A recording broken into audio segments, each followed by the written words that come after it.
We are live in the D with Mr. Vivi. We're joined today by Miss Natasha Mynier, who is the director of In a Beat Film, a film on YouTube about Daryl, a young Black autistic boy who convinces his mom to let him stay home alone so she can pursue a once-in-a-lifetime opportunity. But when an unexpected circumstance surfaces, he must find a unique way to cope with his meltdown alone, inspired by a true story of a young boy's experience with autism and sensory processing disorder and his path towards independence. And we're joined by the director of the film now, Miss Natasha Mynier. How are you? Hi, thank you so much for having me. I'm good. Thank you so much for being here.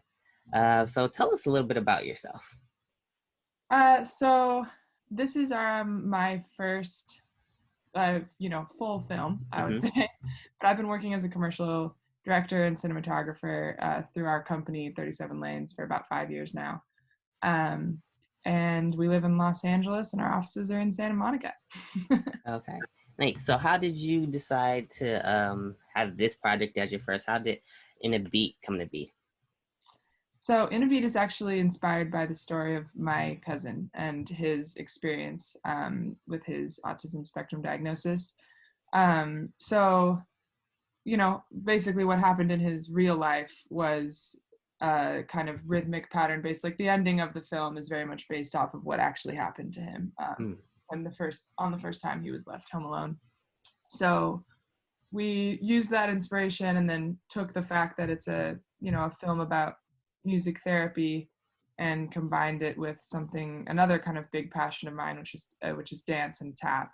Mm-hmm. I grew up dancing for like 20 years, and so I took many of my experiences as a tap dancer, but also tied up with just some really amazing tap dancers like Chloe. So the film, I guess, was really just born out of my goal of telling an authentic story about autism, but also specifically about the Black experience with autism because it's so deeply underrepresented.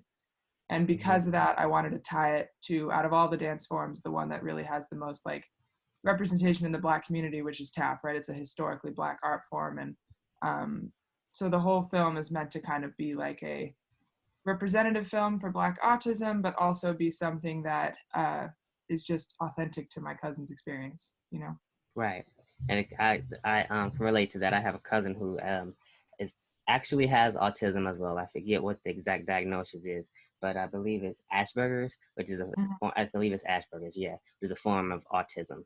So when I saw the film, I was like, oh, okay, I can, again, a cousin too, so I can relate to this. I want to hear more about this. So thank you for creating this film and getting that representation out there, because yeah, that story definitely needs to convey. And that you actually answered one of my other questions. Why was it important for you? Because you're obviously a Caucasian woman, but to have people of color represented in this film as the autism.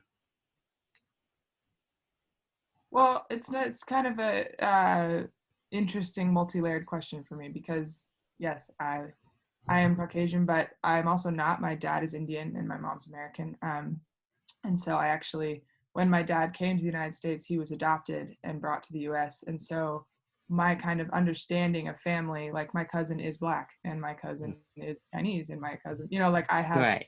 what is my family is pretty unique and diverse. So because of that, it felt very natural for me to tell my cousin's authentic story, and it felt important to me that it showed the fact that he is Black and his experience with autism has been unique because the fact that he sees his experience in research, his experience in outreach programs is unfortunately different because of the color of his skin. And Right.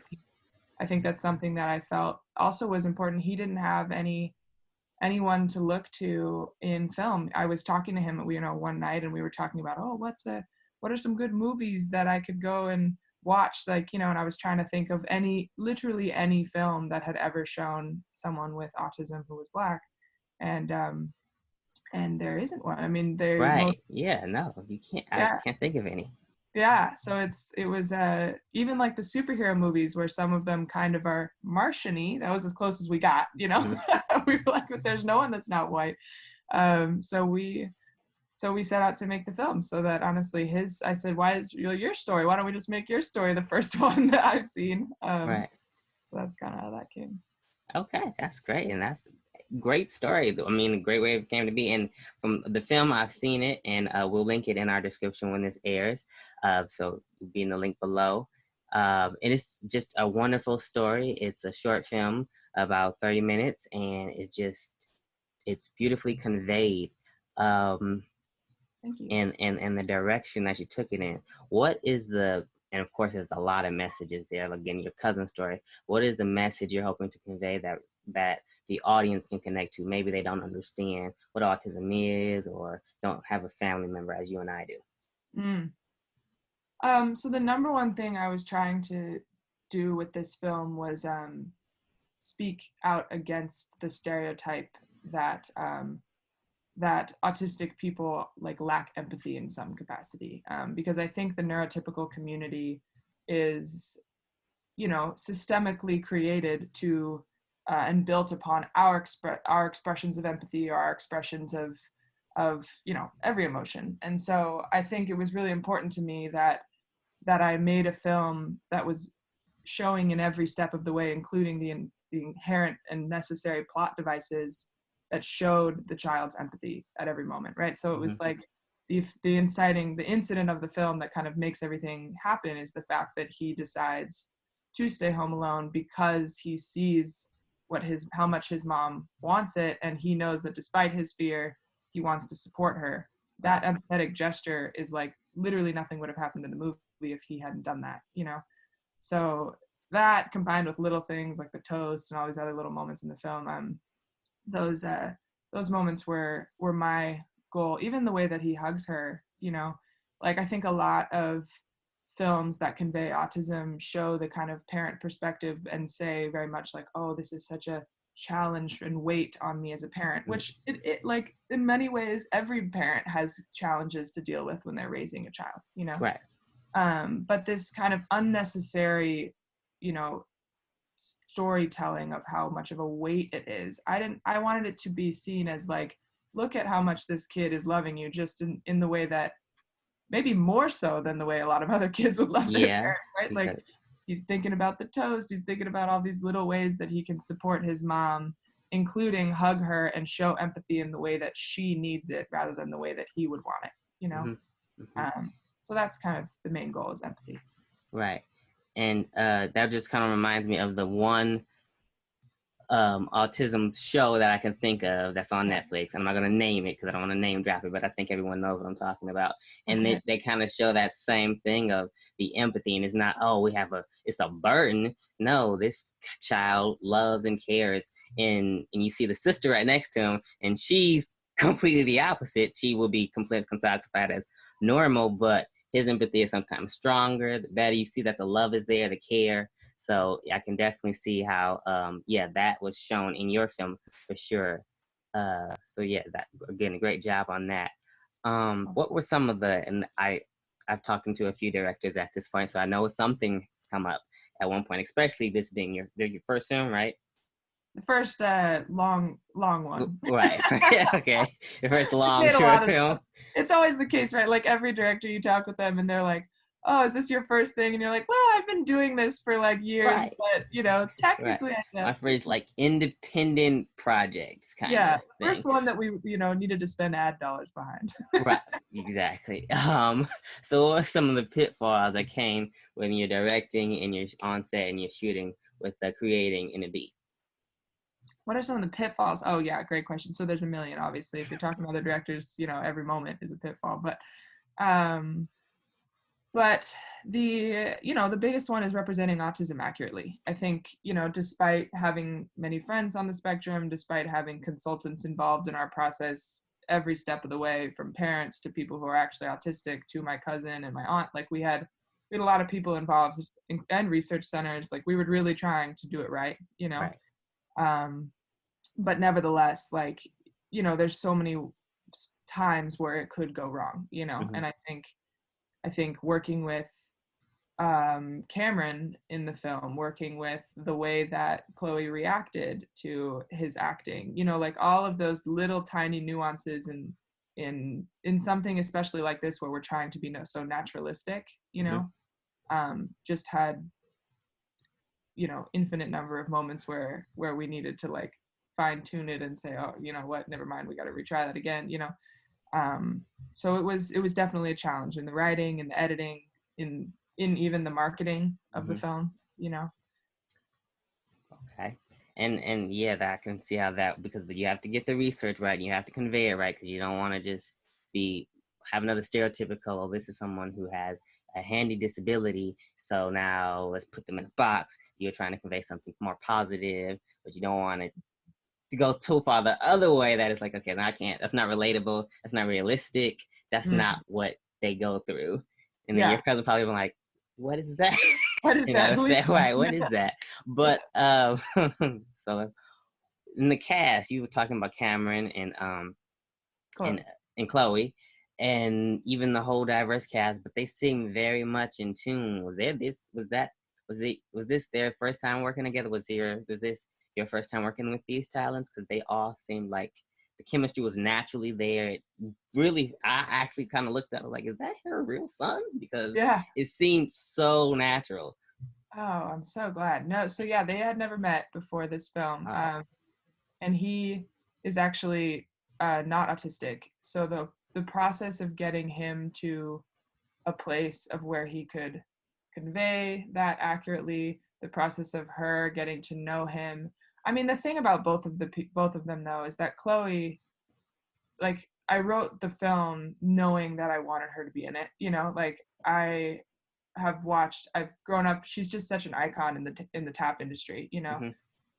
That I've taken her class, I've watched so many videos of her in it, and like her ability, what makes her such an amazing woman is how empathetic she is. She is just this beacon of kindness and compassion and support, and she might not have a kid of her own, but she has this huge community of young children who are her progenies in many ways. Like, she cares for hundreds of kids as though they're each her kid. So that was kind of an important quality in this character, because I wanted her to love this kid so wholly, and but have her own goals and be her own independent woman, but also be so there for her child. And it was like, you didn't even have to teach that to Chloe. She just is that. And then Right. same with Cameron. He similarly has he isn't autistic, but he had such an incredible amount of compassion and charm that those were the things I wanted to convey from my cousin, and say like, okay, so yes, my cousin is diagnosed on the autism spectrum, but he is an incredibly compassionate person, and I argue that his autism is what makes him uniquely empathetic. So I explained some of those qualities to Cameron, and in the audition, and when as I was speaking with him, I was moved by how much he seemed to like understand and comprehend my cousin's experience. Hmm. And so it felt pretty easy to kind of get him on board and into the character. Okay. And that's great that he was able to dive into that character and really get in depth and feel it, because as you said, he's not actually autistic, but that was his role, so he played it well. Will we hear more stories from Daryl and Angela, or how's that? Yeah, good question. I hope so. But I mean, honestly, like you said, it's our first film of this size, and so we don't have. This is a piece that, for us as filmmakers, this is very much a piece that we're hoping will um, get us the support needed in order to make a longer form piece.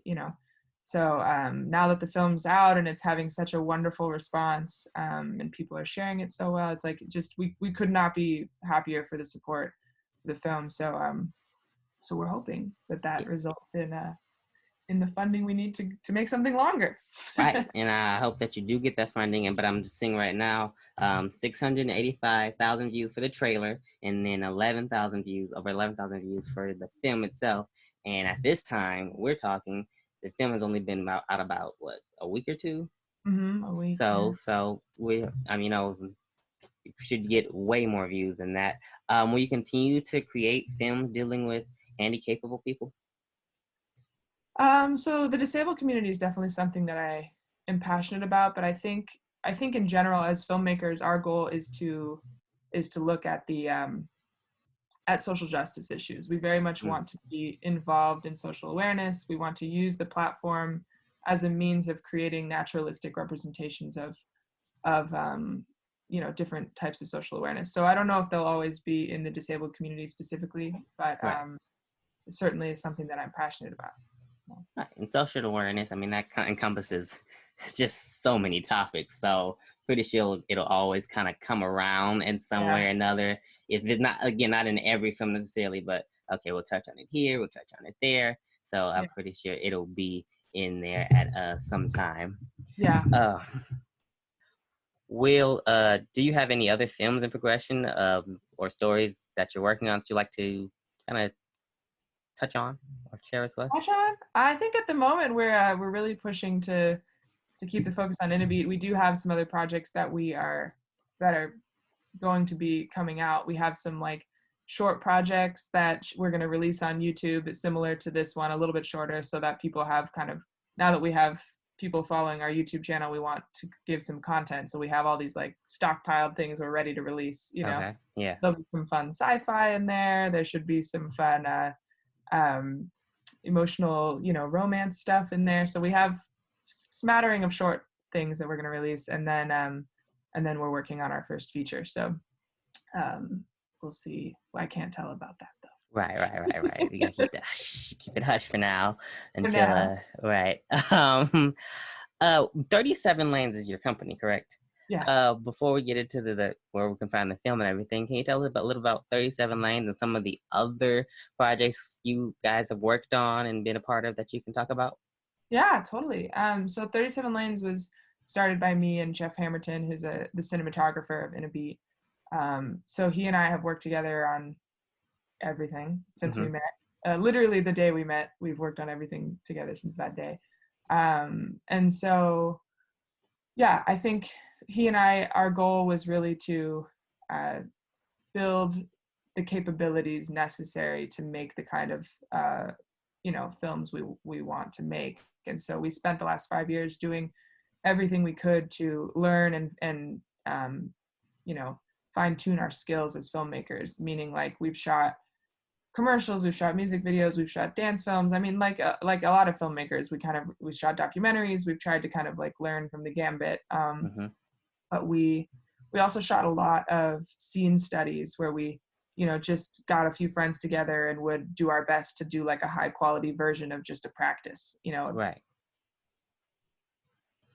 something we'd write or something we'd pull from another film. And we did a number of those in preparation for scenes in Innobeat. I mean, little things we learned from those too, of like someone's eating cereal in the film and we needed to do a practice scene to make sure that uh, when you're chewing, the process of like cutting back and forth and making sure that they're chewing at the same time when they're talking is actually kind of a frustratingly annoying Yeah. process.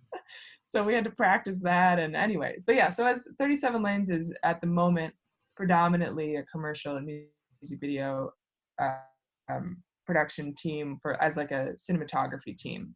We go out for a lot of shoots as a cinematography team, and that's why we've stockpiled a bunch of gear, and we have our what do you call it?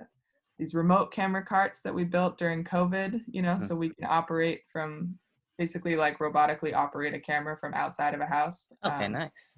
So we have some stuff like that we're working on, but this is our first venture into what we really hope to be the kind of center of our company, which is these social awareness films. Awesome. Awesome. That's great.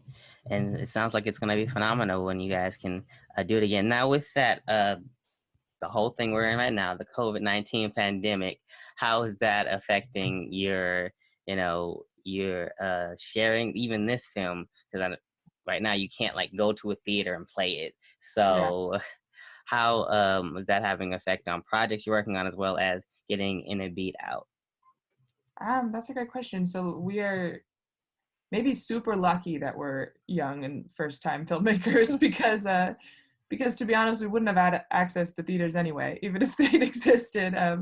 So YouTube was really the playground we had, intended to be releasing it on, that or festivals. And so the festivals was really the only thing that kind of took an unexpected hit for us. But Mhm. um, but yeah, we were lucky that we'd kind of built our minds around releasing it online, and so, we our whole advertising campaign and everything was just via the internet. So that was actually, kind of nice and natural. But the part of it that was a hard change was the way our shoots had to change, since everything is distanced. We did have to go and spend 2 months building these remote operated carts. But luckily, Jeff is just an absolute genius in my opinion, and I think he did a really wonderful job of creating something. And he's still working on making them more advanced, but they've his kind of ingenuity in that way is what has been able to keep our business kind of afloat throughout this period.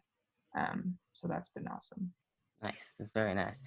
Where can we view and find In a Beat film? So In a Beat is free on YouTube right now, and you can just search 37 Lanes or search In a Beat, and watch the full film, the trailer. We also released the full length dance scene, because in the film it's kind of cut up, so we have What?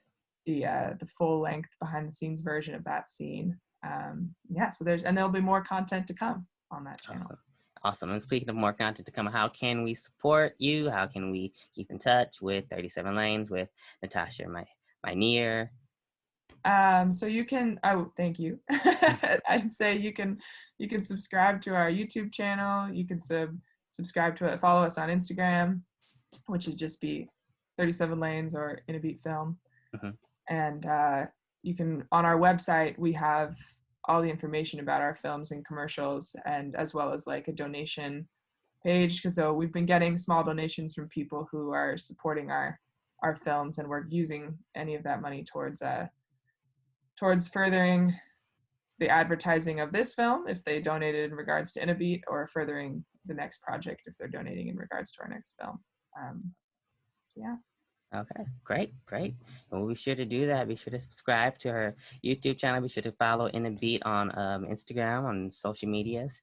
And now, my question here: and it's going to change. I know it's going to change because as a creative myself, my Yeah. goals are constantly changing, and just in life, goals are changing. But as of right now, and I know we've touched on social awareness films, but what is your ultimate goal as a filmmaker? What is like the ultimate film that you want the big budget for, and you want to cast certain people for? What is that ultimate film you see now?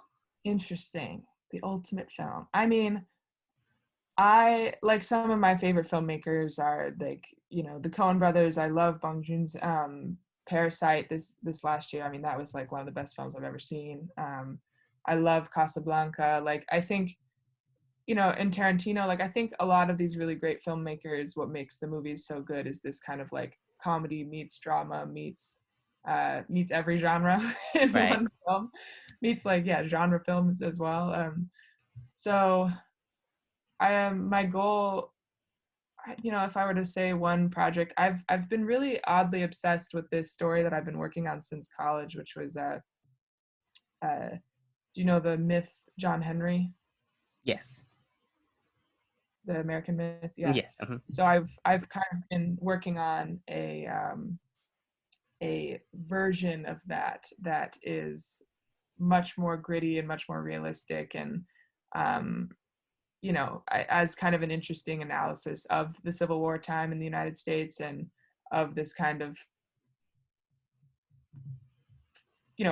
point in history where we've been telling history from one perspective for a really long time, and I think there's Mm-hmm. some great filmmakers who are working on that kind of like alternate historical perspectives movement. But yeah, I'd love to be a part of that. I'd love to be a part of doing some big historical piece that involves great romance as well as great drama, and involves, of course, that incredible honorable Casablanca style ending. You gotta you gotta have a Right. good honorable ending. Everyone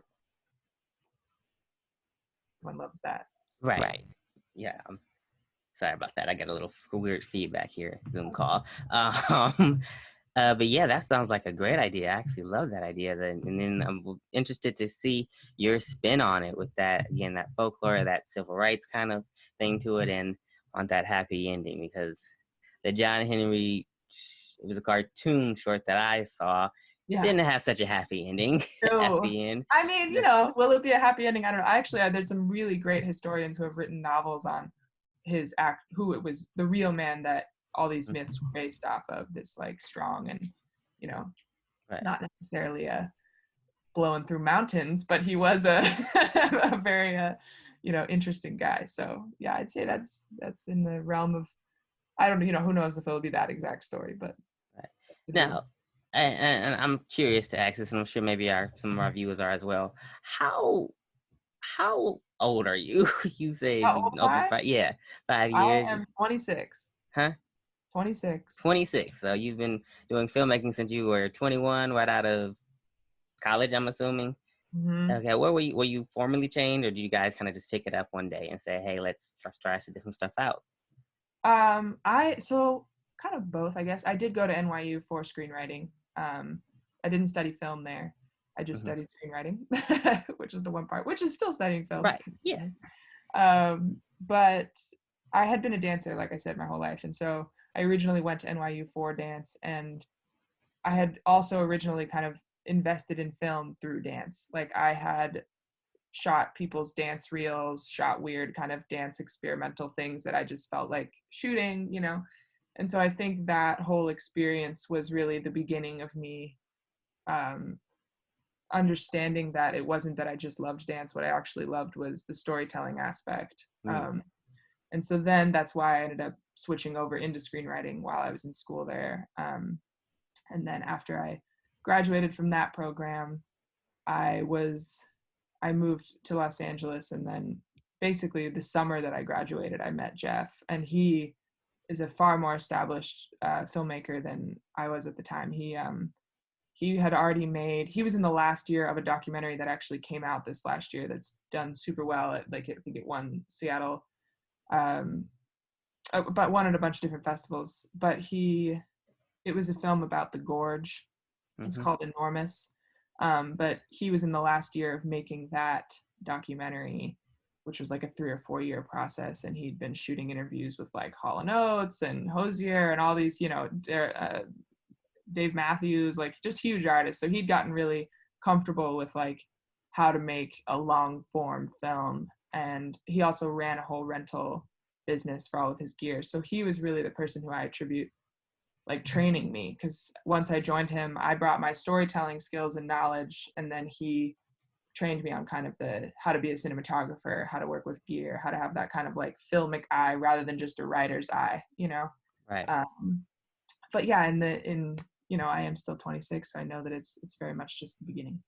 Oh, yeah, and we hope so. We hope it's the beginning of something that will blossom into a lot of wonderful other things, especially with this first film, seemingly doing so well. What's been some of the, and I'm sure nothing but positivity, but the feedback you've been getting from NB?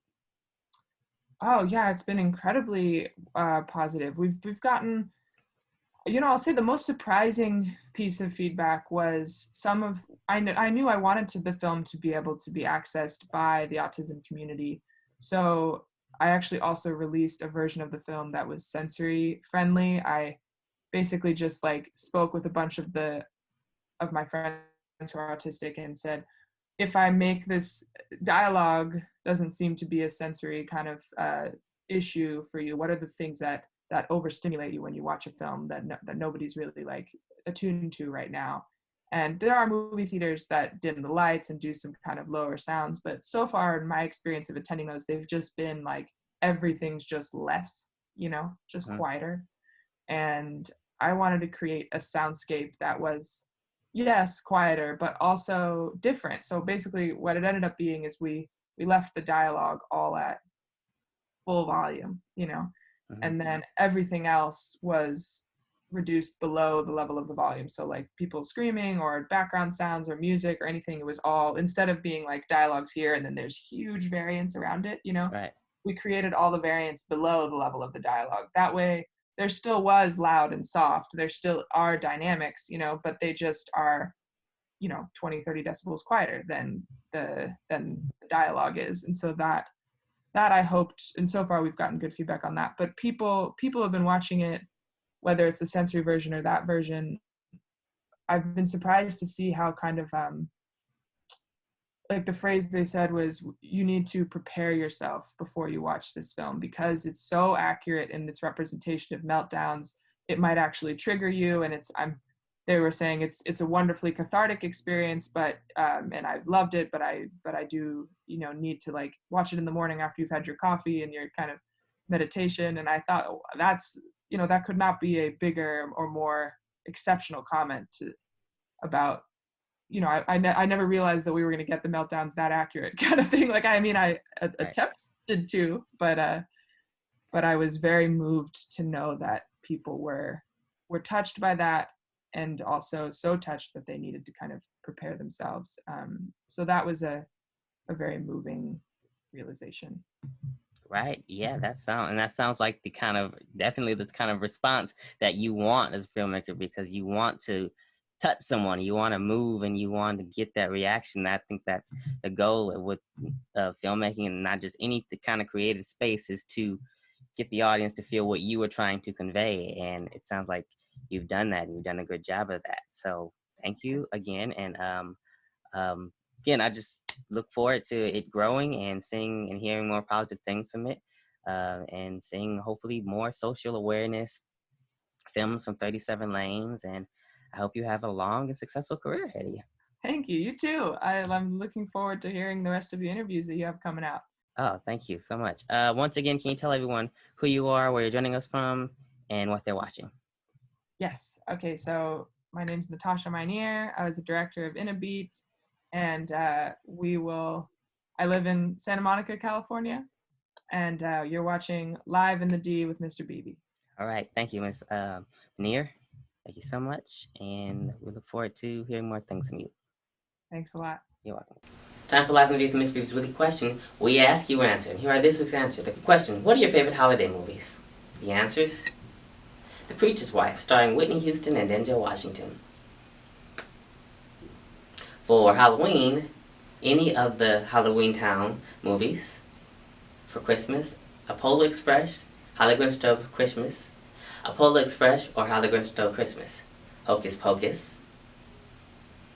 This has been this week's questions, brought to you by Live in the D with Mr. Beebe. Remember, we ask our questions for the month at the beginning of every month, so be sure to check out our social media at It's Mr. Beebe, and look forward to all of our questions at the beginning of each month, and you can possibly get your answers read right here on the air. Alright, this has been Mr. Beebe with this week's questions. We'll see you next month. We'll see you next week. Remember to stay safe and healthy. Bye-bye. This week's quote on Live in the D with Mr. Beebe is, "Women belong in all places where decisions are being made." Ruth Bader Ginsburg. Live. You are live in the D with Mr. Beebe. Mr. Beebe. With Mr. Beebe.